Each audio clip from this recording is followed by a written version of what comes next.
And I had to think about it because when I edit videos the way I do, it takes me a long time. It Okay. takes what did I do? I did a video recently, and it's a video showing people how to play Hearthstone.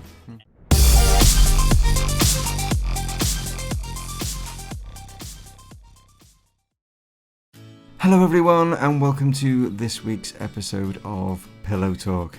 And along with my co-host Mr. Pillow, we have our special guest who is Banter Productions.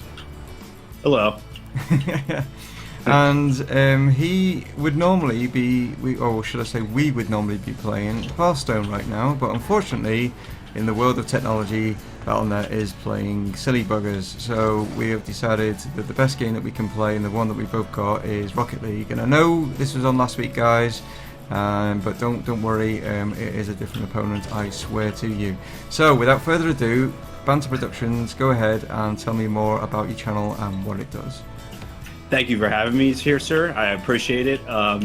My channel is mainly gameplay channel. I also do some vlogs as well, but as Mumongu mentioned, I mostly upload Hearthstone content, and I think I'm going to do that. I'm going to put that in there. I'm going to put like a screenshot of the outage from Battle.net, showing how we couldn't get hooked up for that. But I mostly upload Hearthstone, more like comedic content with a little bit. Every now and then I have a good game that you might want to take some tips from, and I also do Let's Plays as well. That's mainly the focus of my channel. I'm always doing uploads Monday, Wednesday, and Friday. That's my normal schedule.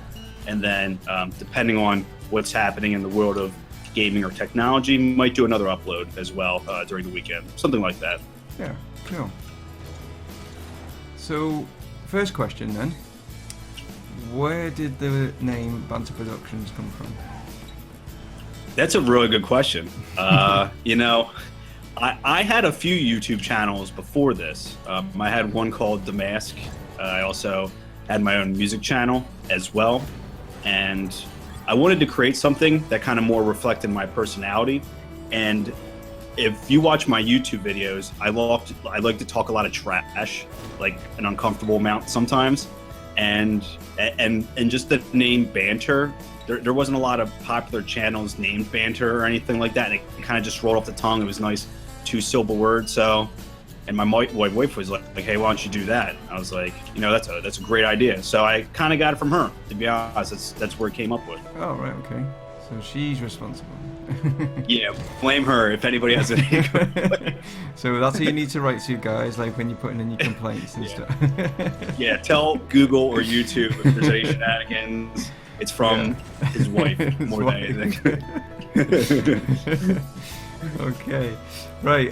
Question number 2 is when did you, or how long has your channel been going, or basically when did you get into gaming? What sort of, like, how many years ago?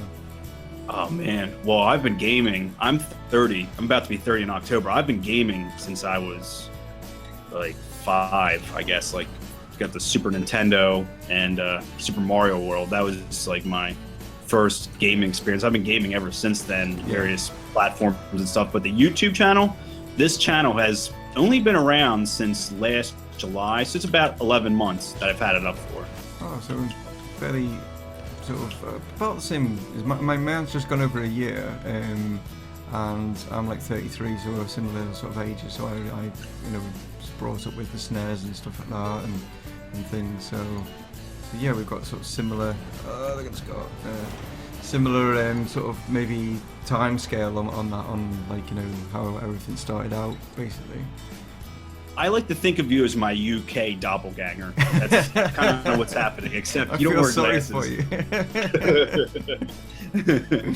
What got you like sort of into like Hearthstone then? What sort of what was? Are you always been sort of into like card type games, or is? Yeah, I used to be into Magic. I used to play right, Magic okay. Gathering. I was never really good at it because I didn't spend the money on the cards. I know guys, they buy like all the cards individually and really put some cash into it. But I played it a little bit as a kid. It's kind of hard to play Magic if you ever played it. It's like you got to go to where the people at, and the card cleanup and maintenance can be really daunting. So I was just playing I was playing like my shooter games or wherever, just goofing around, and I was watching this guy named Blame Truth, who was actually the original like commentary video game guy. He was uploading Call of Duty before anybody ever started doing that and commenting over it. And then I saw him playing Hearthstone, and I was like, I don't know what this game is, but it looks really cool. It's really smooth. And I found out Blizzard made it, and I was a big StarCraft player too, and Diablo. And I was like, well, that's killer. I got to give it a try. It was free to play, and here we are now. I'm addicted to it partially, so that's what happens. Oh, cool. Basically, is over the years and stuff like that you've been playing games and stuff, what would you say would be your favorite game of all time? Favorite game of all time, man. That's a tough question. Jeez. I poured a lot of time into Call of Duty. Yeah. But that's definitely not my favorite. Which one? Man, I don't know. That question's too hard. I give up. No. Give up. That's it. I'm out. Favorite game of all time, man. I would probably have to say. I'd probably say Resident Evil. No, not Resident Evil. I would say Final Fantasy VII. Because when that game came out, I was kind of dabbling in a whole bunch of different games. But that was the first game I really dedicated a whole bunch of time to as a child.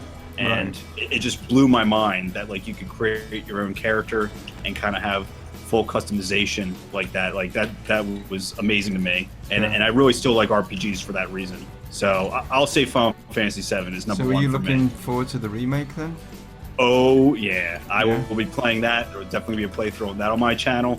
Don't doubt that for a second. What about the new Final Fantasy 15 as well? Has that caught your eye or? I appreciate those games, but I feel like those games are just terrible versions of World of Warcraft. They're not as popular. Yeah, I mean, I think Final Fantasy would have done better if it just stuck to its guns, honestly. At least for me. I mean, they're not bad games, but when I look at them, it looks like everybody's just playing World of Warcraft. And I just never got into them. It was after like Final Fantasy 11 that I was really like, oh, this is getting a little crazy. Did you watch E3 this year?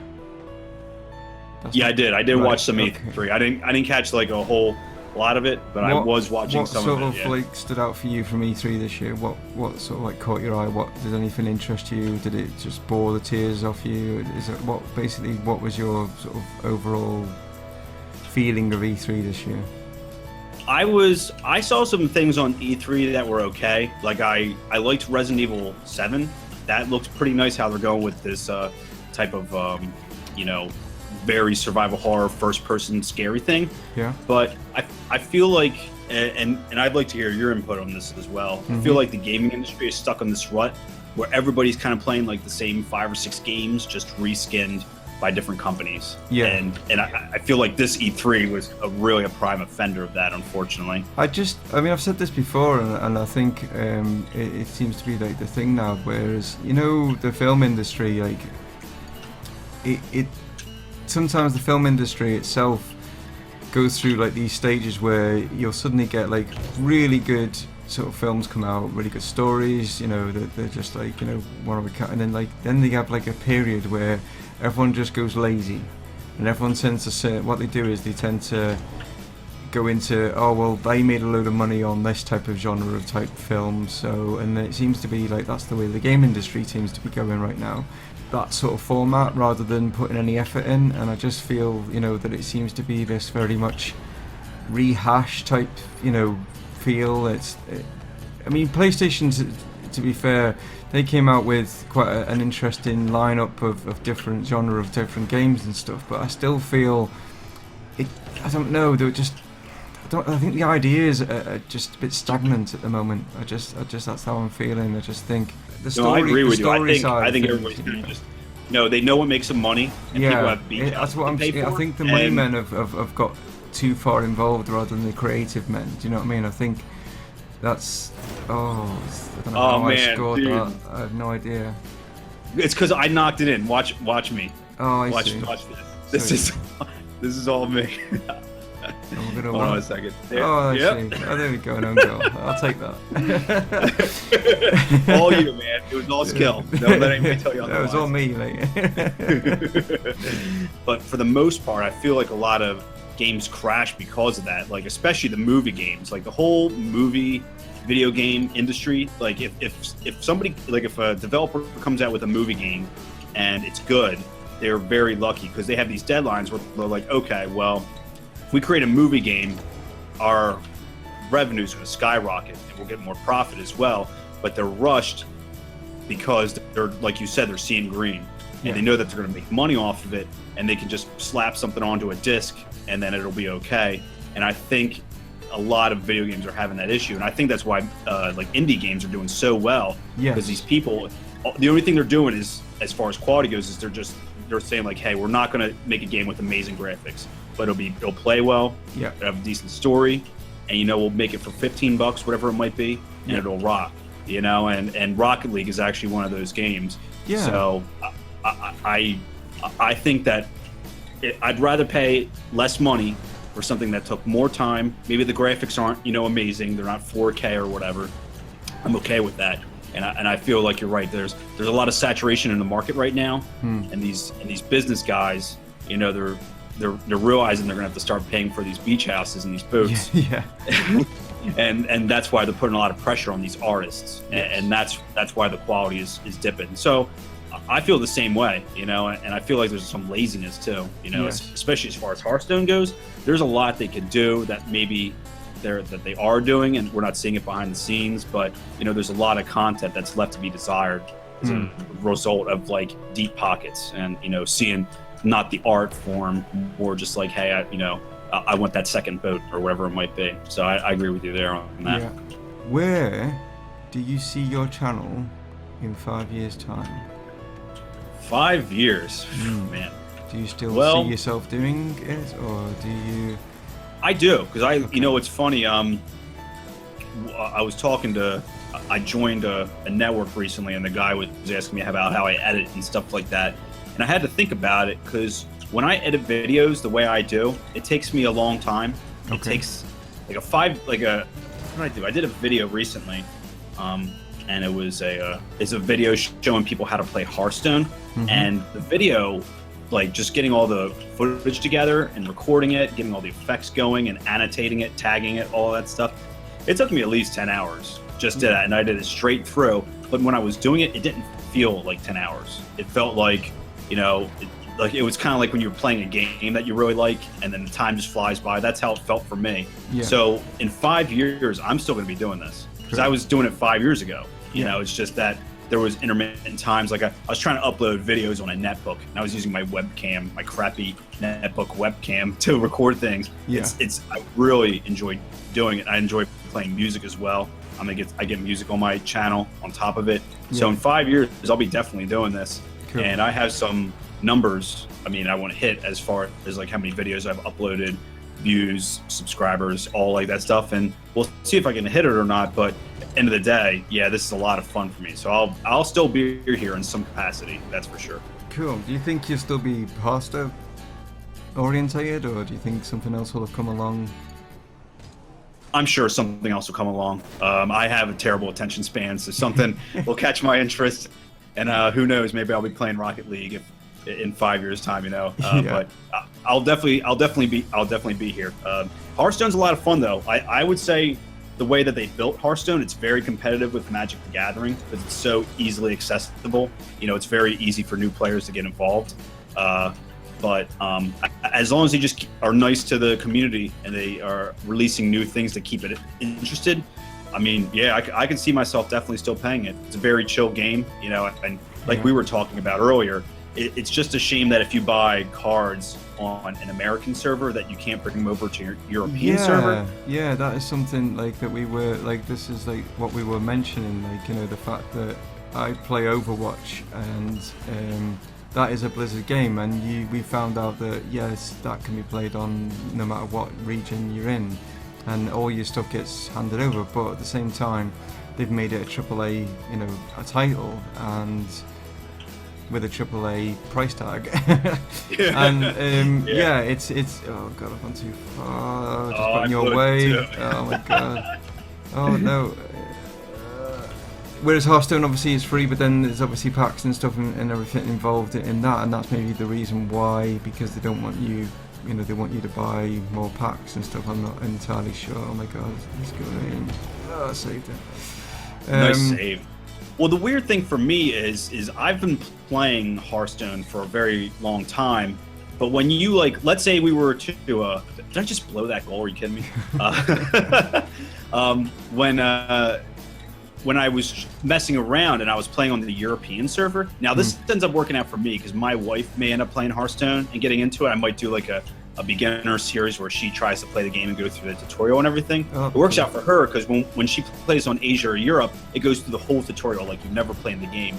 But if it was just me or just you playing and you're switching from Europe to America to Asia, do you really need to sit through the whole tutorial again? No, that's the thing. Just to play with your friends and spectate or whatever? Like, come on, man.